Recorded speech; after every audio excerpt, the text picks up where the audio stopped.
The National Park Service has enjoyed the support.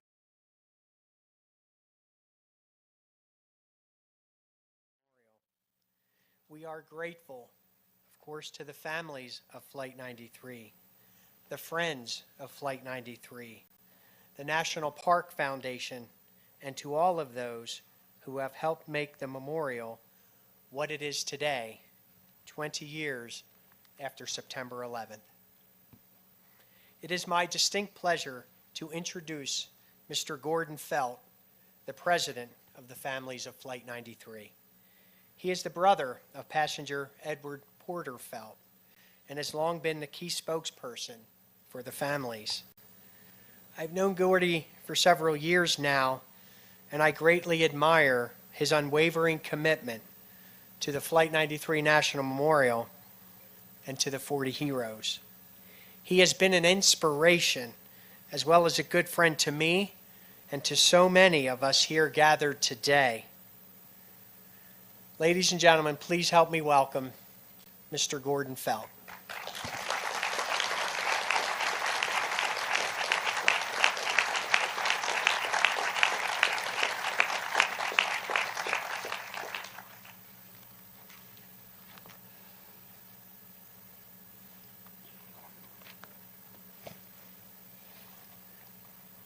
Madam Vice President, Second Gentleman,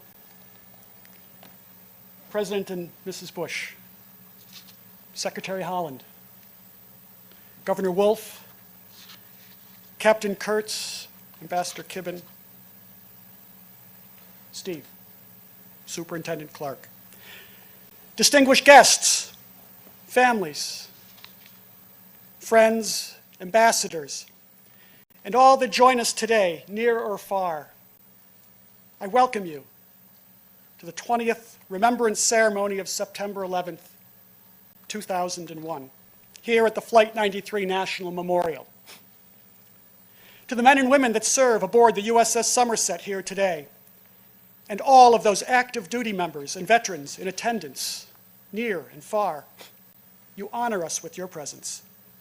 And we must never forget that there are thousands of your brethren gravely injured or that have lost their lives while serving or as a result of their service during these past 20 years.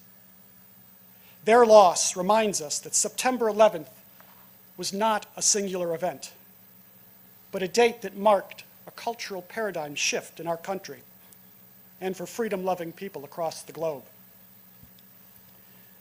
To the families of Flight 93 here and at home, honoring a loved one, my heart goes out to you.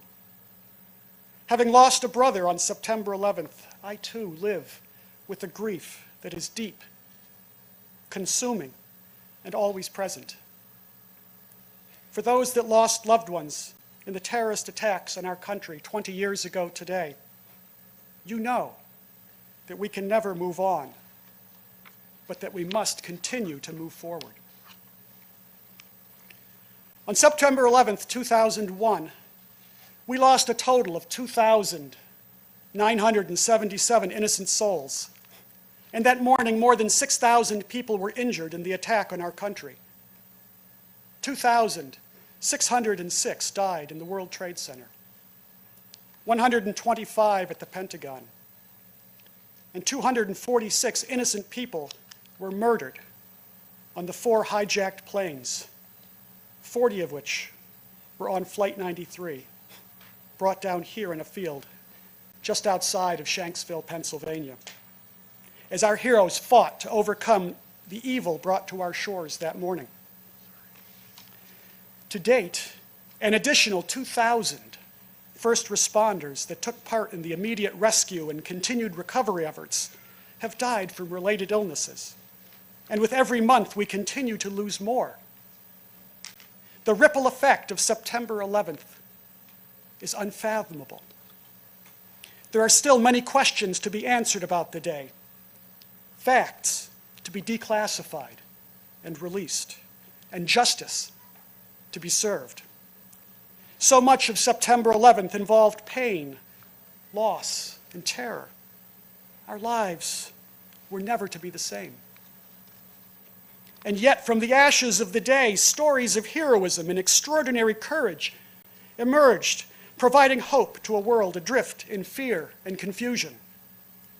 First responders running into burning buildings with little regard for their own safety, while citizens inside those buildings refused to run from danger so that they could offer assistance and comfort to those less able, surely knowing that their decision would cost them all but their honor.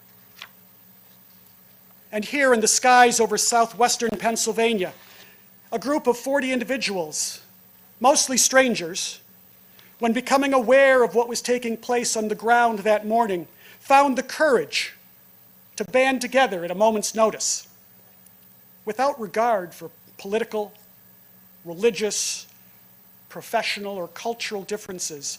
Our 40, under extreme conditions, were able to change the course of history, averting the potential of our final image that fateful day, being the Capitol dome, collapsed and on fire, the greatest symbol of our democracy in ruins.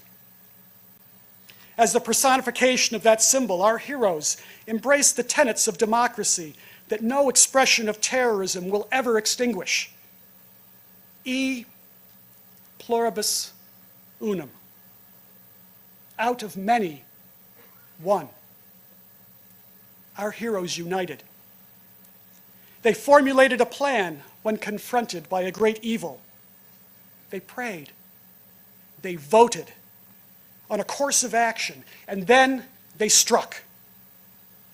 Though in the process they lost their lives, there is no question that they won the first battle in this current war on terrorism.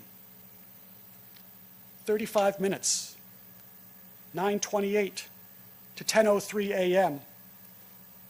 From the initial terrorist attack on Flight 93 until the moment the plane came down on our sacred ground. A lifetime, a moment, forever, yesterday. Here on the ground, first responders, aware of what was taking place in New York, at the Pentagon, and in the midst of fear and uncertainty, instinctively reacted to the horror that was brought to their rural community in a way that has forever altered their lives. These proud men and women of Somerset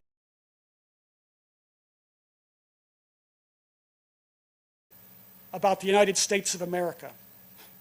Terrorism met rural America, proud, strong, determined. The relationship our families and our nation has forged with this local community is extraordinary.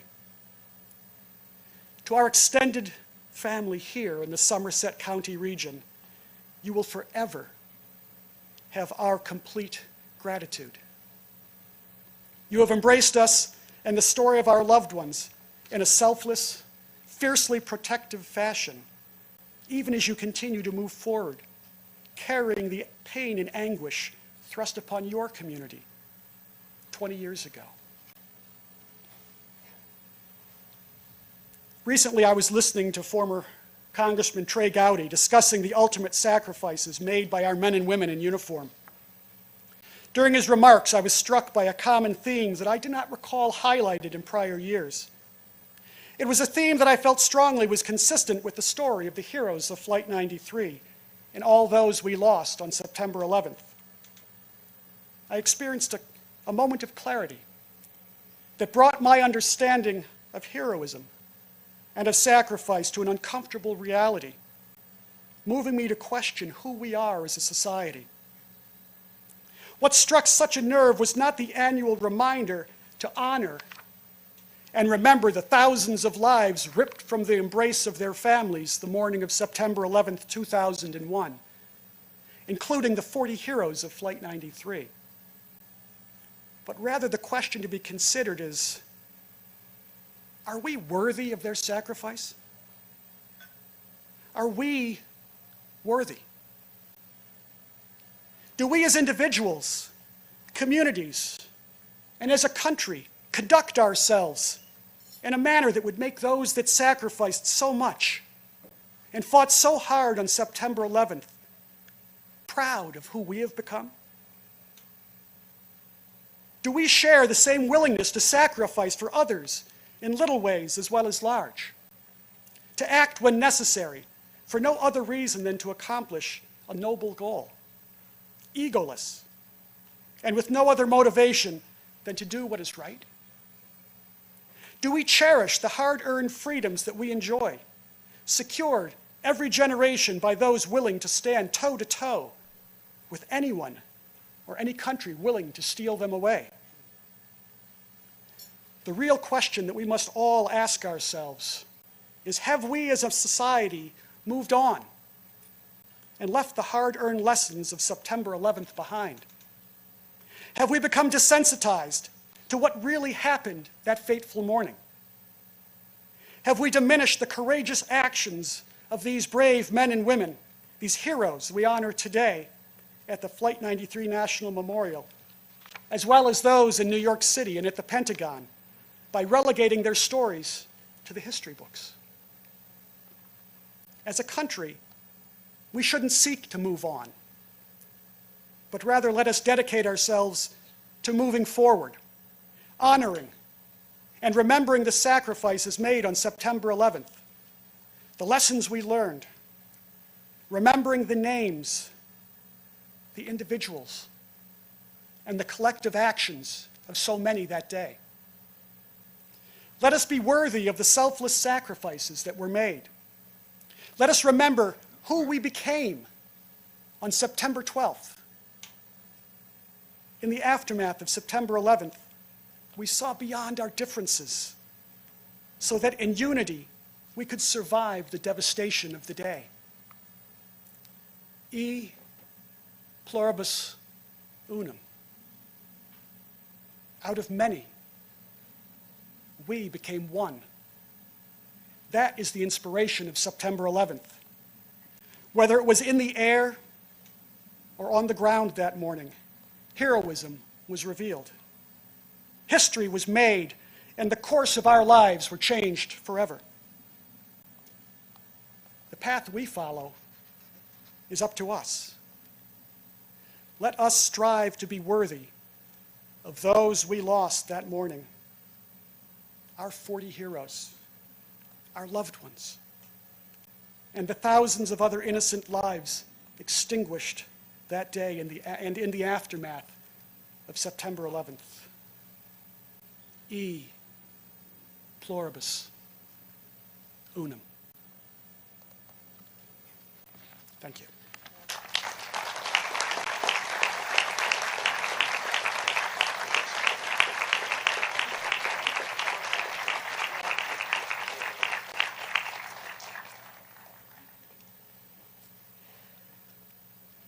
Thank you, Gordy. An enduring moment in the days after September 11th occurred when President George W. Bush used a bullhorn to speak to firefighters at Ground Zero in New York. His words provided sorely needed encouragement to a grieving country. A common thread of heroism running through each of the 3 attack sites on September 11th was the devotion to duty shown by our first responders. They made the nation proud then, and they continue to do that now. Thank you to all of our first responders across these great United States, for we are truly grateful for your service.